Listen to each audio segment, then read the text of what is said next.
Welcome back, my home cooks and chefs. Today we're going to be doing a garlic herb compound butter. Very easy. Let's stay tuned.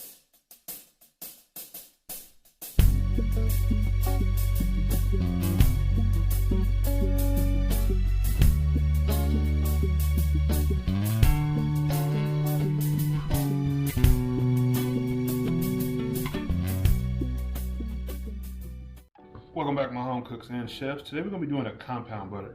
This compound butter you could use on a prime rib or you can do also to a beef roast, but very simple and easy. So let's get into the ingredients. So we have black pepper, we have thyme, we have thyme, rosemary, and parsley. Parsley is just for color, and you can do salted, but I got unsalted butter, and we're gonna mix in also to some minced garlic and Lawry's Steakhouse seasoning.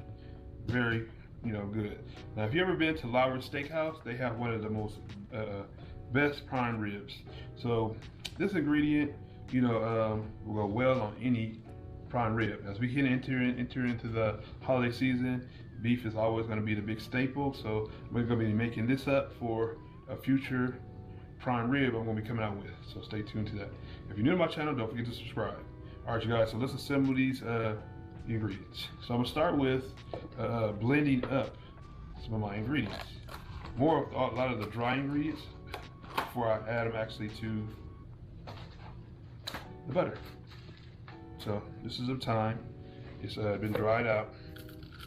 So just put a couple of sprigs in there, depending on what size of your, prime rib you're gonna be doing. But I put a few in here because I'm making a large. I'm actually gonna be cooking a large size, so I'm make enough for it.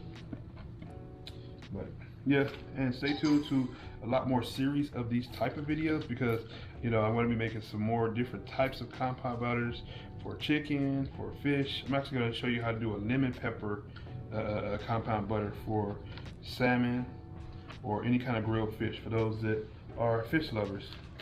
So I'm gonna do a couple more of these sprigs and then we're gonna get into the rest of them. So you see what I'm doing? You don't need a stem. Do not put the stem in there. You know what I'm saying? That is not edible at all. Some people grind it down for powder, stuff like that. Rosemary is very fragrant and it goes well on a lot of poultry and beef. So, just letting you know. So, you ever want to use it? And mind you, this one you don't necessarily always have to just use it on prime rib, but it's great. It's a perfect one. If you have seen my videos, when I did my prime rib, this is the same exact one, but a little change on spices that I'm adding the way I'm gonna do them, but it comes out about the same. So what I'm gonna do is, this is the Lawry's seasoning. I'm gonna do a tablespoon of Lawry's seasoning. You don't need much. You don't need much. This is your compound butter. I'm gonna do a teaspoon black pepper. As far as parsley, I'm gonna do a teaspoon. Now you can leave parsley out. Parsley I like it just for color, for different types. People use parsley. To me it doesn't make a difference, so you can or cannot use it. Just depends on, your preference. I just like to use it because it's good for color and stuff like that. And next, what I'm gonna do, this is thyme. This is already ground up thyme. So I'm gonna do a teaspoon of thyme. Half a teaspoon of thyme.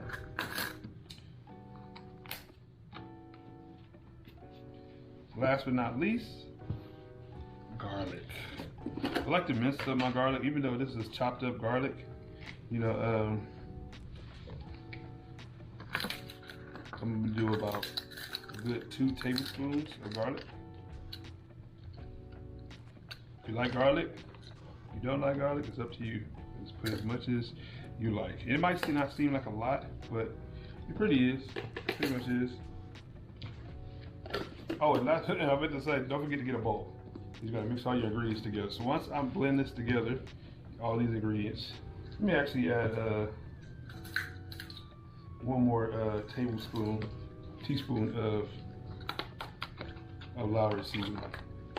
So I put 2 Instead, I want to put 2 teaspoons of Lawry's seasoning. You know, you don't want it too salty. You know, like I said, everybody does something differently. This is how I do mine. So I'm gonna like to blend this up with my dry ingredients. And I know a lot of people getting on me saying, it's just funny. It's just, you know, how I talk. So I'm gonna actually blend these ingredients up. You might hear a little noise. So, just, you know, I'll probably turn down the.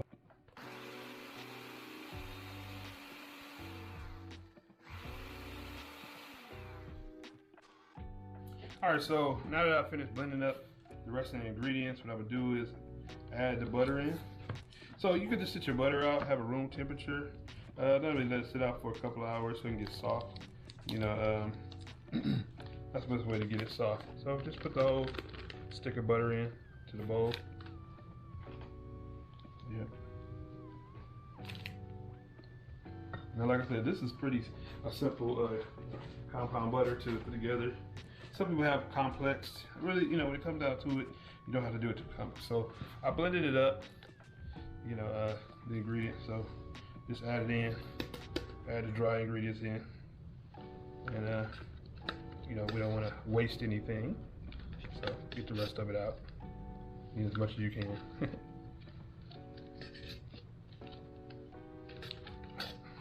Let's set that to the side, and let's get to mixing. So just fold in all the dry ingredients with the butter.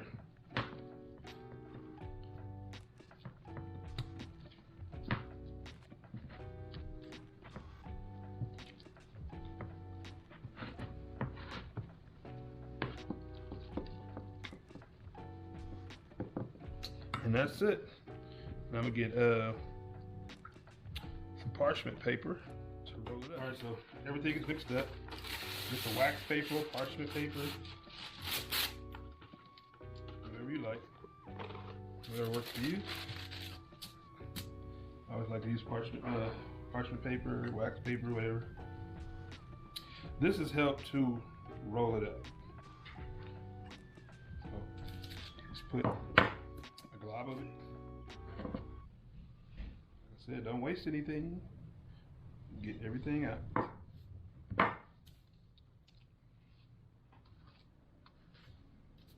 Because believe me, we're going to use all of this. Now, if you want to make more of this, you actually can double the ingredients, you know. I'll be sure to try to put a majority of this in the description below. All right, you guys, so what you want to do now is get ready to roll it up. So what you do is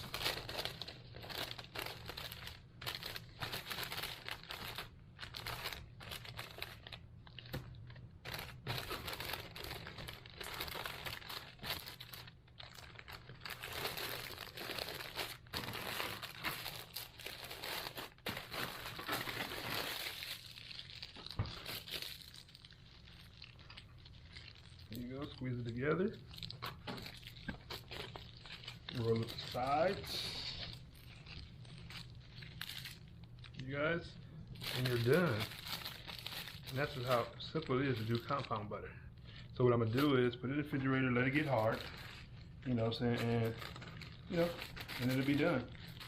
But yeah, this is a pretty simple and easy one to do, but you can actually combine a lot of ingredients that you normally would put on different types of meat into butter, especially if you have a non-salted butter. Unsalted butter is always great to make a great easy compound butter. Now this is real simple and easy. So I hope you guys enjoyed this video, and don't forget to subscribe. If you ever join my membership, come on through. I'll be having some classes coming through on 101 on how to cook. So definitely look forward to that. So keep up with me, you know, my weekly videos, and I'll see you guys in the next one.